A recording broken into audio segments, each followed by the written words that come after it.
some fantastic news for us after Q2 customers of the Steam Deck. Let's get into it.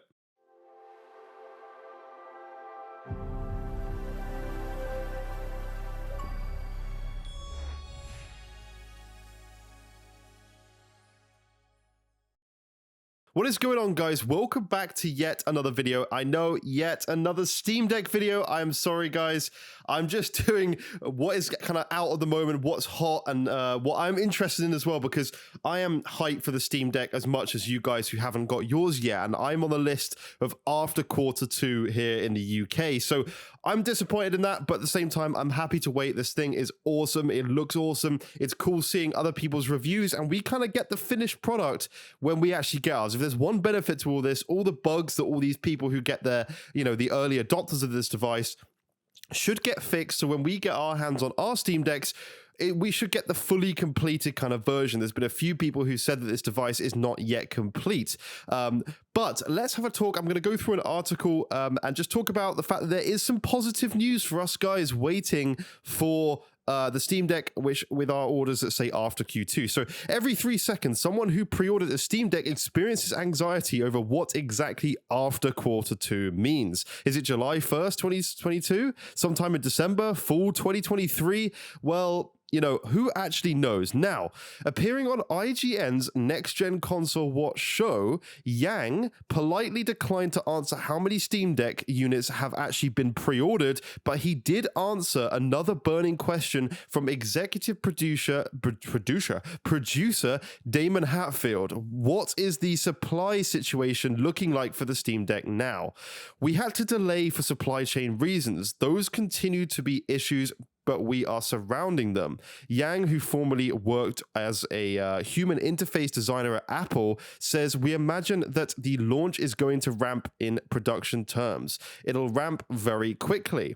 Okay, that's a somewhat consoling response, but thankfully Yang continued with some actual semi-specific numbers on these stats. So he said, in the first month, we will be in the tens of thousands, but by the second month, we will be in the hundreds of thousands. If we consider March 2022 the first full month that Steam Deck is shipping, Yang's answer means that by April 2022, Valve will be capable of producing at least 200,000 Steam Deck units per month. Language can be a tricky thing, though. Obviously, Yang uses the phrase "we imagine," which could translate to these production numbers being nothing more than just wishful thinking on his part. Or, it could be a very carefully put together statement that actually is showing something that they are correct about.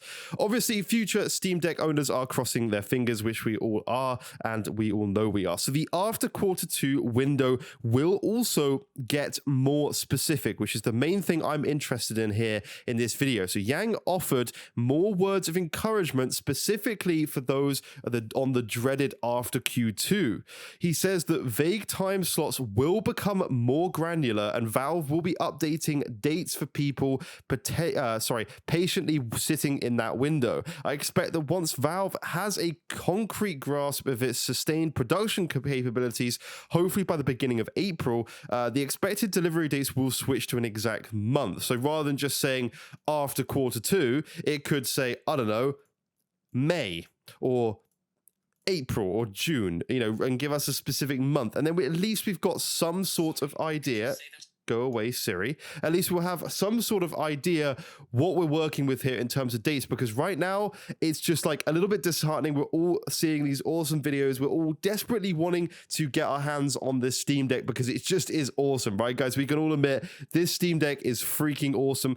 All the gameplay I've seen looks brilliant. It's running Elden Ring above 30 FPS, which is all I can ask. At the end of the day, this system is only a handheld. It is going to be targeting mainly the 30 FPS margin, especially if you do want to have anything with battery life that is capable of doing, a good couple of hours. I'm not too bothered about that. One of my main reasons for the system that I'm actually owning it for is to use it during my lunch breaks at work. I have an hour lunch break. It takes me like 10 minutes to eat my lunch, and then I'm kind of twiddling my thumbs thinking, I wish I could just work through this and go home early, but we can't at our work. So at the end of the day, I can take my Steam Deck, carry on with games like Elden Ring that I've been playing at home on my big desktop PC, and just carry on. So that's why I'm getting my Steam Deck, and just seeing all this stuff, like, Elden Ring, playing that at home, being able to then take that on the go, even though it's like 30, 40 FPS, is awesome. Like, I don't care how much I have to downgrade the graphics. The fact that I can just have these games, that's why I've kind of got off the Switch. Is at the start of Nintendo, they were kind of showing all these games that were kind of bigger titles, like Skyrim obviously was a remake. Dying Light has come out recently, but that's still games that are really old. Obviously, the fact that Steam Deck is literally playing Elden Ring that has just launched. That's why I'm excited for this compared to what I was for the Nintendo Switch, because they were promising Skyrim at the time, which was like a 5 to 7 year old game. They've done Dying Light, which is like a 6-year-old game or however, you know, it's all last gen stuff. There's nothing new coming out on the Nintendo Switch that's like a big title like those kind of games that I've just mentioned. So that's why I'm kind of excited for this, mainly, and also not to mention the fact that you can use your desktop PC, the ridiculous powerful PCs that a lot of us do have. You can continue using that, and then obviously, you know, switch over to the system, so you're not tied down to having to use the Steam Deck docked and use that as your home console as well, with less power than the desktop PCs that, you know, a lot of us own. So that continuity, and I do believe that they are going to be improving the auto save functionality. The fact that right now you have to kind of close the game on your desktop, which I mostly do anyway, and then once you go back on your Steam Deck and bring that home, you have to then close the game on the Steam Deck to then continue on in the game on your PC. I think they are working on that. They are pushing to improve that feature, make it more seamless, so you can kind of just switch between them at any point, like literally go to the toilet with your Steam Deck, take a shit while you're playing the rest of Elden Ring, and that kind of stuff. So the main thing is, hopefully we all get our Steam Decks soon in the future.